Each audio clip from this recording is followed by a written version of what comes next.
우리가 살고 있는 이 세상은 항상 사건의 연속입니다. 그러니까 아무 일도 없으면은 그 세상이 아닙니다. 그래서 우리가 사는 세상은 항상 여러 가지 사건들이 일어나고 있으며 사건들이 계속되고 있습니다. 그런데 이 쉼 없이 일어나는 이 사건들에 대해서 내 자신이 어떻게 반응해 나가는가, 이 사건을 어떻게 해석하고 반응하는가가 우리의 인생을 결정을 하게 됩니다. 일어나는 사건들 중에는 나에게 좋은 일도 있고 힘든 일도 많이 있습니다. 우리가 살다가 어렵고 힘든 일을 만나는 것을 위기라고 합니다. 이 세상에서 사는 사람들 중에서 삶의 위기를 만나지 않는 인생은 한 사람도 존재하지 않습니다. 그러므로 내 삶에 닥쳐오는 삶의 위기를 어떻게 반응하고 어떻게 관리하는가가 우리의 삶의 질을 결정하게 됩니다. 위기에 잘 대처하지 못하면은 우리 인생은 더 큰 위기를 초래하게 됩니다. 성경 말씀 속에도 보면은 하나님의 사람들이 위기를 만났을 때에 그 위기에 어떻게 반응하였는가를 성경 말씀 속에서 보여주고 있습니다. 성경 말씀 속에 나오는 인물들 중에 위기를 만나지 않는 인물은 한 사람도 없습니다. 성경 말씀 속에 나타난 이 대부분의 사람들이 자기가 삶의 위기를 만났을 때에 그 위기에 어떻게 대처했는가를 보여주는 것이 성경 말씀입니다. 오늘 주신 이 빌립보서도 에베소서, 골로새서, 빌레몬서와 함께 이 빌립보서가 옥중서신인데, 이 옥중서신이라 하는 것은 사도 바울이 복음을 전하다가 로마 감옥에 갇히게 된 것입니다. 그 로마 감옥에서 쓴 편지가 바로 이 빌립보서입니다. 이 빌립보서를 쓸 때 사도 바울은 이미 연세가 많았습니다. 그래서 그 노구의 몸으로 로마 지하 감옥에 갇히는 인생의 위기를 만난 것입니다. 사도 바울이 복음을 전하는 자기 사명을 감당하지 못하게 되는 그런 위기를 만난 것입니다. 그런데다가 오늘 이 빌립보서를 쓴 이 빌립보 교회는 그 당시에 교회 안에 여러 이단자들이 들어와 있고, 그리고 그로 인해서 교인들이 분열하는 큰 어려움에 처해 있는 상황을 알게 됩니다. 빌립보 교회에서 에바브로디도라는 형제를 바울을 돕기 위해서 로마로 보냈는데, 그 에바브로디도가 바울에게 하는 얘기를 들어보니까 빌립보 교회가 큰 위기를 만났다는 것입니다. 그래서 이 빌립보 교회가 만난 위기를 해결하고자 쓴 서신이 바로 빌립보서입니다. 사도 바울이 쓴 대부분의 서신서, 갈라디아서, 고린도전후서, 데살로니가전후서, 모든 서신서는 그 지역 교회가 위험과 어려움에 처했을 때에 그 지역 교회에 당한 위기를 해결하기 위해서 쓴 편지들입니다. 그러므로 각 교회가 당한 그 위기가 이 성경 말씀 속에 있는 바울 서신을 쓰게 한 것입니다. 하나님은 하나님의 사람들이나 교회가 당하는 위기 가운데 함께 하시며, 그 하나님의 백성들이라고 해서 삶의 위기가 없는 것이 아닙니다. 하나님의 교회라고 해서 위기가 없는 것이 아닙니다.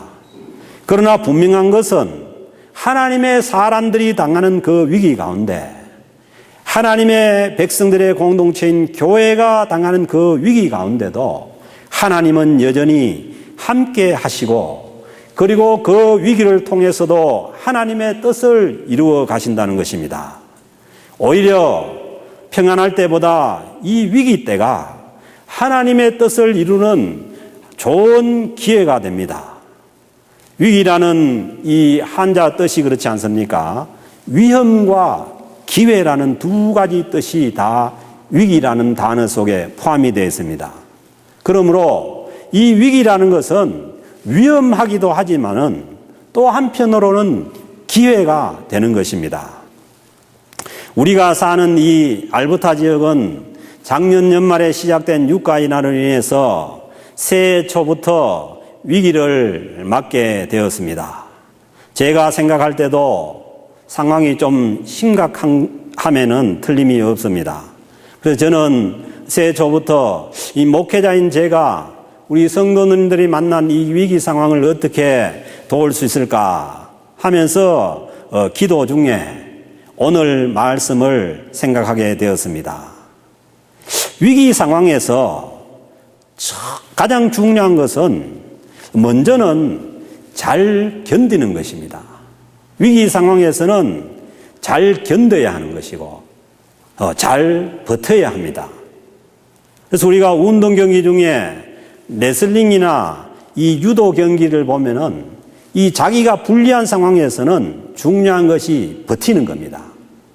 일단 버티고 견뎌야 다음 기술을 생각할 수가 있습니다.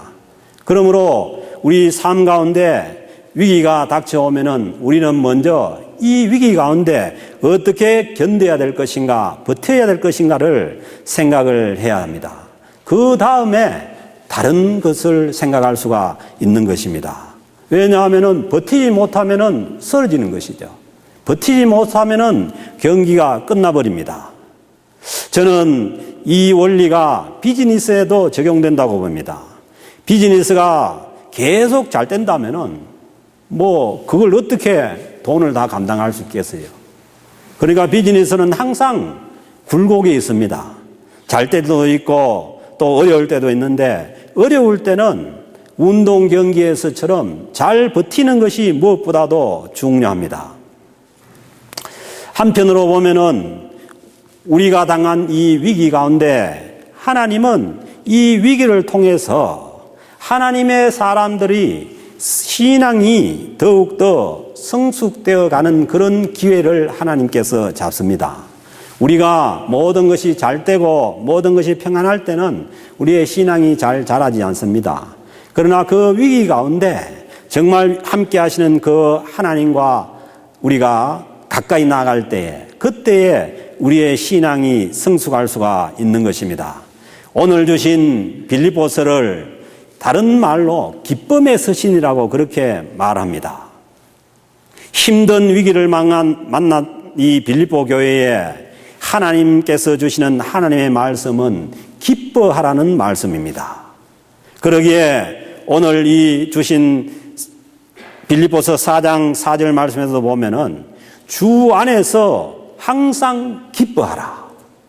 내가 말하노니 기뻐하라고 말씀하십니다. 왜 사도 바울이 위험 가운데 있는 어려움 가운데 있는 그 자신도 위기를 만났고 또 위기를 만난 그 빌립보 교회에 기뻐하라고 말씀하시며 다시 말하노니 기뻐하라고 말씀하시는 것입니까?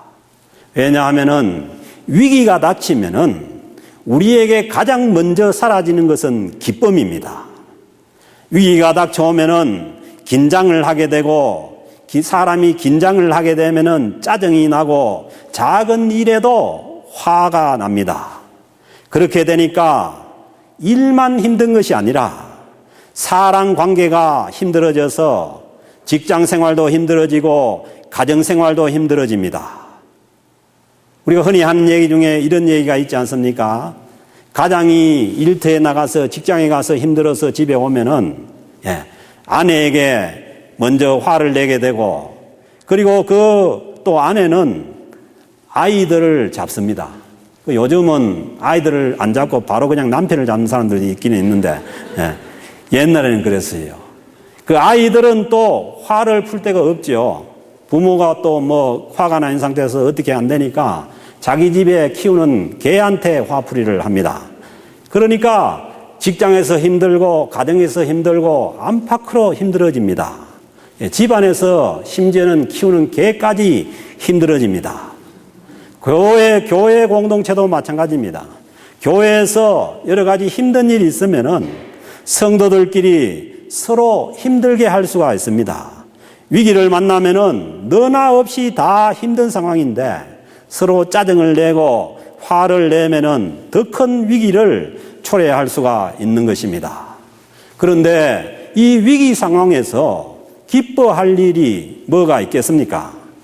이 세상에서는 자기가 바라는 소원이 이루어지고 그리고 다른 사람들과 비교해서 다른 사람들에 비해서 자기의 우월함이 증명이 되고 자존심이 세워지고 그런 일들이 있어야 기뻐하는데 이 위기 상황에서는 그런 일들보다는 자기의 자존심을 깎아내려야 하는 일들이 더 많아집니다. 안 그래도 힘든데 하는 일마저 안 되고 그렇게 되면은 제일 먼저 사라져버리는 것이 우리 마음속의 기쁨입니다. 그런데 오늘 주시는 이 말씀은 좋은 일이 있기 때문에 기뻐하라는 말씀이 아닙니다. 좋은 일이 있으면은 기뻐하지 하라고 말씀하지 않아도 좋은 일이 있으면 기뻐합니다. 그런데 좋은 일이 있어도 안 기뻐하는 건 이거는 마음이 병든 겁니다. 사람은 좋은 일이 있으면 자연히 기뻐하게 됩니다. 그런데 오늘 이 주시는 말씀은 어렵고 힘든 위기 상황일수록 더욱더 기뻐해야 그 상황을 견디고 이길 수 있기에 기뻐하라고 말씀하시는 것입니다. 그런데 문제는 기뻐하려고 하는데 자꾸 짜증이 나고 화가 나는 것이 문제지요. 그래서 계속해서 주님께서 사도 바울이 주시는 말씀은 5절 말씀에 보니까 이렇게 어려운 상황에서 기뻐하기 위해서 너희들은 너희의 관용을 모든 사람에게 알게 하라. 주께서 가까우시니라. 그렇게 말씀합니다. 상황이 어려워지면은 우리의 생각이 부정적이 되어서 좋을 때는 아무 문제도 안 되는 일들이 내 상황이 어려워져서 내 마음이 부정적이 되면은 그게 눈에 거슬리게 됩니다. 그리고 좋을 때는 별 문제되지 않는 그러한 말들도 내 상황이 나빠지면은 나에게 상처로 다가오게 됩니다. 그러면은 도저히 기뻐할 수가 없게 됩니다. 그래서 바울 사도는 모든 사람을 너그럽게 용서하라고 그렇게 말씀합니다. 모든 사람에게 관용하라고 말씀합니다. 심지어는 나를 어렵게 하는 자들이나 나를 핍박하는 자들도 용서하라는 것입니다. 구약 성경에서 다윗은 많은 삶 가운데 위기를 만난 대표적인 인물입니다. 그러나 다윗이 관용을 통해서 이 자기의 위기를 또 극복한 대표적인 인물이기도 합니다. 다윗은 자기 인생의 위기를 극복한 비결이 바로 관용이라고 그렇게 말합니다. 우리가 아는 것처럼 다윗을 죽이려고 쫓아오는 그 사울 왕을 자기를 죽이려고 쫓아오는 그 사울 왕을 죽일 수 있는 기회가 다윗에게 여러 번 있었습니다. 그냥 칼만 대면은 죽일 수가 있었습니다. 그러나 바울은 그 자기 손으로 사울 왕을 죽이지 않습니다. 그리고 그들에게 살 길을 열어줍니다. 그리고 또 보면은 자기 인생의 후반부에 자기 아들이 반역을 해서 자기의 왕위를 빼앗기는 그런 위기를 만납니다.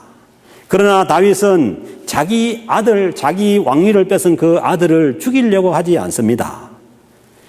또 심지어는 사울의 후손 중에서 시므이라는 자가 다윗을 향해서 돌을 던지고 먼지를 퍼붓고 다윗이 이제 왕위에서 내려오니까 힘이 없어지니까 이 사울 왕의 후손 중에서 시므이라는 자가 나와가지고 돌을 던지며 저주하고 먼지를 퍼부면서 저주를 하지만은 다윗은 그 저주를 두고도 이렇게 말합니다. 그가 나를 저주하게 내버려 두라. 오늘 그 저주 때문에 하나님께서 내게 선으로 갚아주리라. 다윗의 믿음이라는 것은 보통 믿음이 아닌 것이죠. 자기를 저주하는 그 가운데서도 하나님의 개입을 인정하시고 하나님의 허락하심을 인정하는 것입니다. 우리는 우리에게 위기가 다가오면 하나님이 멀리 떠났다고 생각하는데 절대 그렇지 않습니다. 하나님은 우리의 위기 가운데, 심지어는 우리를 저주하는 그러한 원수들 가운데도 하나님께서 함께 하신다는 것입니다. 그 후에 그 압살롬은 가만히 둬도 말을 타고 가다가 그냥 자기 긴 머리가 나무에 걸려가지고 죽고 맙니다. 그리고 나서 다시 다윗의 왕권이 회복되게 됩니다. 이것은 다윗의 관용이 승리한 것입니다. 사랑하는 성도 여러분, 우리가 인생의 위기를 만났을 때에 그 위기를 극복하기 위해서 전력을 쏟아야 합니다. 내 인생에 위기가 닥쳐온다면은 그 위기를 극복하기 위해서 전력을 쏟아야 그 위기를 극복할 수가 있습니다. 그런데 그 위기 상황에서 우리에게는 너무나 많은 다른 문제들이 우리에게 다가올 수가 있습니다.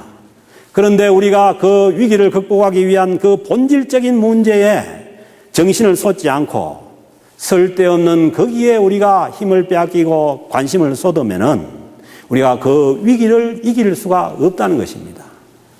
다윗은 그런 자기를 저주하고 그런 문제는 그 큰 문제가 아니라는 거죠. 그런 것은 그 상황 가운데서도 하나님이 개입하고 계시니까 하나님께서 하실 일이고, 다윗은 자기의 본분에 충실하고 본질에 충실해서 그 인생의 위기를 극복하게 됩니다. 그러니 위기에 때일수록 위기를 가져온 그 사건에 집중해야 되지, 다른 부수적인 데 집중을 하게 되면은 우리는 우리의 마음을 상하게 되고 위기를 극복할 수가 없습니다. 그러므로 위기의 상황일수록 우리는 그 위기 상황 가운데도 하나님께서 여전히 함께 하심을 믿고 우리의 마음을 더 넓히고, 그리고 모든 상황을 더 관용해야만 위기를 이겨갈 수가 있습니다. 상황도 어려운데 내 마음이 좁아지고 시야가 좁아지면은 그 상황을 이길 수가 없다는 것이죠. 위기 상황을 만나면은 우리에게는 염려와 걱정거리가 찾아옵니다. 그러므로 주님께서 그것을 너무나 잘 아시는 것이죠. 그러기에 오늘 주신 말씀을 보면은 6절 말씀에서 아무것도 염려하지 말라고 말씀하십니다. 그 대신 모든 일에 기도와 간구로 하나님께 구하라고 말씀하십니다. 7절 말씀, 6절, 7절 말씀 보면은 아무것도 염려하지 말고, 그러니까 아무것도 염려하지 말고, 다만 모든 일에 기도와 간구로 너희 구할 것을 감사함으로 하나님께 아뢰라. 아멘. 그 하나님께 아뢰라고 하면은 하나님께 말씀드리면 됩니다. 그 아무것도 염려하지 말고 하나님께 감사함으로 아뢰라고 하는데, 이거 내가 어떤 거는 염려하고 어떤 거는 염려 안 하고 그렇게 할 필요 없는 거죠. 그래서 내 마음에 위기 상황 속에서 다가오는 모든 염려와 걱정거리를 주님께 말씀드리면 됩니다. 그래서 염려가 사라질 때까지 100번을 말씀을 드리든지 1000번을 말씀드려도 되는 것이죠. 그리고 내 마음속에 감사와 평안이 찾아올 때까지 주님께 말씀드리면 되는 것입니다. 그런데 또 초신자들 중에는 걱정과 염려는 자꾸 내 마음속에 되는데 이거 뭘 주님께 말씀을 드려야 될지 잘 모를 수도 있습니다. 그러면은 주님께서, 예수님께서 가르쳐 주신 그냥 주기도문으로 말씀을 드리면 됩니다. 그 주기도문을 통해서 주님께 우리의 마음의 염려가 없어질 때까지 계속해서 기도하시면 되는 거죠. 그리고 내 마음이 염려와 걱정 대신에 감사와 평안으로 바뀔 때까지 하나님께 기도하라는 것입니다. 그래서 저는 그렇게 생각해요. 기도의 응답은 내 마음에 감사와 평안이 있으면 그게 기도의 응답이라는 거죠. 이루어져도 감사와 평안이 내 마음에 있는 것이고, 안 이루어져도 감사와 평안이 내 마음에 있으면 되는 것이죠. 이 기도와 간구가 바로 하나님의 백성들이 위기 속에서 누릴 수 있는 특권입니다. 믿지 않는 세상의 사람들은 그 사람들도 마음에 염려와 근심이 있으면은 찬물을 떠놓고 빌든지 아니면 마음속에 빌든지 하는 거예요. 위기 상황에서. 그러나 우리는 주님께서 분명히 말씀하시기를 염려와 걱정 대신에 모든 것을 가지고 하나님께 아뢰라고 했으니까 이 하나님께 아뢰는 기도를 통해서 내 마음에 평강을 누리는 이것이 위기 속을 살아가는 우리 기독교인들의 특권이 아니고 무엇이겠습니까? 그러므로 위기 상황 속에서 염려나 걱정 때문에 내 마음이 망가지고 육체가 망가지고 그렇게 되는 것은 우리가 이 위기 상황을 잘못 견디는 것입니다. 어려울 때일수록 우리가 서로 사랑하고 도우고 그리고 그 위기를 극복하기 위해서 힘을 모아야 위기를 극복할 수가 있는데 위기가 닥쳐올 때에 염려와 걱정에 휩싸여서 짜증을 내고 화를 폭발하면은 더 큰 위기가 초래되는 것입니다. 오늘 주신 말씀을 보면은 신앙인들은 이 위기 상황 속에서도 더 바른 삶을 살아라고 권면합니다. 8절 말씀에 보니까 끝으로 형제들아 무엇에든지 참되며 무엇에든지 경건하며 무엇이든지 옳으며 무엇이든지 정결하며 무엇이든지 사랑받을 만하며 무엇이든지 칭찬받을 만하며 무슨 덕이 있든지 무슨 기름이 있든지 이것들을 생각하라. 그러니까 주님의 그 위기 속에서 평안을 가지고 나아가는 사람들은 우리가 이 위기 상황 속에서도 바른 것을 생각해야 된다는 거죠. 바른 신앙생활을 해 나가야 된다는 거죠. 그럴 때에 주님께서 우리에게 주신 평안이 유지가 될 수가 있습니다. 설사 우리가 기도 속에서 평안을 얻었다고 하더라도 내 삶이 살아가는 삶이 또 나가서 안 믿는 사람들과 똑같이 살고 또 죄된 그런 삶을 살면은 우리 마음속에 있는 평안은 사라지게 됩니다. 그래서 우리가 이 위기 상황 속에서도 주님 주시는 감사와 평안을 가지고 무엇이든지 경건하고 옳으며 정결한 삶을 살아갈 때에 우리 심령 가운데 주님 주시는 평강을 유지할 수가 있는 것입니다. 그러므로 위기는 우리 신앙인의 덕을 드러낼 수 있는 우리 신앙인의 모습을 드러낼 수 있는 좋은 기회가 됩니다. 어려운 상황이 아니면은 사람들은 다 그렇게 또 살 수가 있습니다. 그러나 이 어려운 위기 상황 속에서 우리가 신앙생활을 바로 해 나간다면 더 빛나게 되는 것입니다. 더 크게 하나님께 영광을 돌리게 됩니다. 바로 이 위기는 성도가 하나님께 바른 큰 영광을 돌릴 수 있는 기회입니다. 마지막으로 바울 사도는 다시 한 번 더 위기 가운데 있는 빌립보 성도들에게 말씀합니다. 너희는 내게 배우고 받고 듣고 본 바를 행해라.